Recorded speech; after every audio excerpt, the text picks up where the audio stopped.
friends, welcome back to my channel, your online teacher. Question paper pattern എല്ലാം change ആയി എന്നുള്ളത് നമ്മൾ അറിഞ്ഞതാണ് അല്ലേ. അപ്പോൾ പാറ്റേൺ ചേഞ്ച് ആയതിലേക്ക് നമ്മൾ എങ്ങനെ പഠിക്കും? നിങ്ങൾക്കൊരു അസിസ്റ്റൻസ് ആവശ്യമാണ്, നിങ്ങളെ പുറകിൽ നിന്ന് പുഷ് ചെയ്ത് തരാൻ ഒരാൾ ആവശ്യമാണ്. നിങ്ങൾക്ക് ടോപ്പിക്സ് എല്ലാം ആദ്യം മുതൽക്ക് ഒരു കൊച്ചു കുട്ടിയോട് പറഞ്ഞു തരും പോലെ ക്ഷമയോടുകൂടി പറഞ്ഞു തരാൻ ഒരാൾ ആവശ്യമുണ്ടെങ്കിൽ നിങ്ങൾക്ക് ധൈര്യമായിട്ട് നമ്മുടെ ഈ ഒരു ബാച്ചിലേക്ക് ജോയിൻ ചെയ്യാം.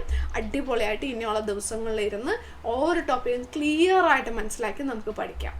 ഓക്കെ, അപ്പോൾ ക്വസ്റ്റ്യൻ പേപ്പർ പാറ്റേൺ ചേഞ്ച് ആയി. എന്തൊക്കെയാണ് വന്ന ചേഞ്ച്? സിമ്പിളായിട്ട് ഇതിപ്പോൾ ഈ കഴിഞ്ഞ 2025 മാർച്ചിൻ്റെ ക്വസ്റ്റ്യൻ പേപ്പറാണ്.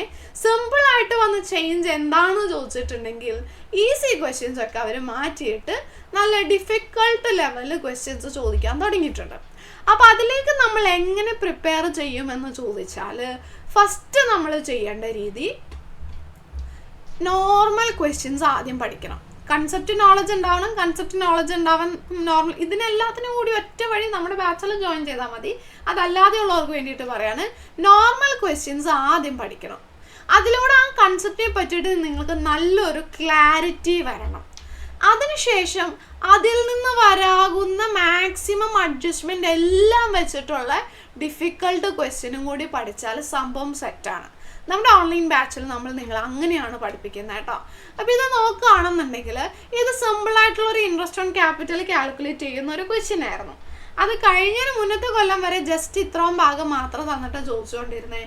ഇവിടെ ചോദിച്ചത് കണ്ടോ, ലോസ് ആണെങ്കിൽ എന്തോരം കൊടുക്കും, 20,000 ആണെങ്കിൽ എന്തോരം കൊടുക്കും, ലോസ് ആണെങ്കിൽ കൊടുക്കില്ല. അപ്പോൾ ആ കൺസെപ്റ്റ് നോളജ് ഉണ്ടെങ്കിലാണ് അവിടെ അത്രയും ഒരു മാർക്ക് ഒറ്റയടിക്ക് കിട്ടി. No interest on capital is payable എന്ന് എഴുതി കഴിഞ്ഞാൽ ഒരു മാർക്ക് അവിടെ കിട്ടി. ഇത് എഴുതിയില്ലെങ്കിൽ ഇവിടെ ഒരു മാർക്ക് കിട്ടി. അപ്പോൾ കൺസെപ്റ്റ് നോളജ് ഉണ്ടെങ്കിൽ ഇതൊക്കെ സാധിക്കുള്ളൂ. പിന്നെ സ്ഥിരമായിട്ട് ചോദിക്കാറുള്ള കുറേ ക്വസ്റ്റ്യൻസ് ഒക്കെ കഴിഞ്ഞ തവണ ചോദിച്ചിട്ടുണ്ടായിരുന്നു.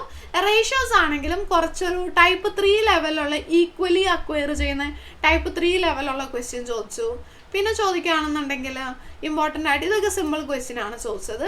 അഡ്ജസ്റ്റിംഗ് എൻട്രി കഴിഞ്ഞതിന് മുന്നത്തെ കൊല്ലം വരെ ചോദിക്കാത്തതായിരുന്നു, അത് ചോദിച്ചു തുടങ്ങി.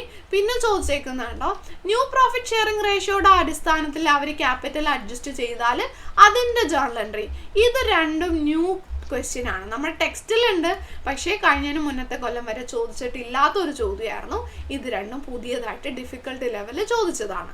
റിയലൈസേഷൻ ആക്ച്വലി പ്രിറ്റി സിമ്പിളാണ്. നമുക്ക് എപ്പോഴും അതൊന്ന് പഠിച്ചാൽ അതിൻ്റെ എല്ലാ ചോദ്യവും ചെയ്യാൻ പറ്റും. അതാണ് ചോദിച്ചത്. ലോൺ അക്കൗണ്ട് ആക്ച്വലി സിമ്പിളായിരുന്നു. ജേർണൽ എൻട്രീസ് ഇതും സിമ്പിളായിരുന്നു. പിന്നെ ഇവിടെ നോക്കുകയാണെന്നുണ്ടെങ്കിൽ റിവാലുവേഷൻ അക്കൗണ്ടും കുഴപ്പമില്ലാത്ത ക്വസ്റ്റ്യൻ ആയിരുന്നു.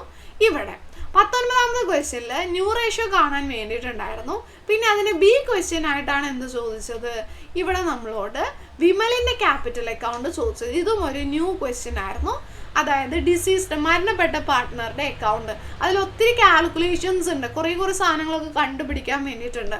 അപ്പോൾ ഇതൊക്കെ എന്താണ്, ന്യൂ ആയിട്ട് ഡിഫിക്കൾട്ട് ലെവലിൽ ചോദിച്ചതാണ്. പിന്നെ ഇതും ഒരു ന്യൂ ആയിട്ടാണ് ഇങ്ങനെ എൻട്രീസ് മാത്രമായിട്ട് എടുത്ത് ചോദിക്കുന്നത്. ഇത് റിയലൈസേഷനുമായി ബന്ധപ്പെട്ടതായിരുന്നു.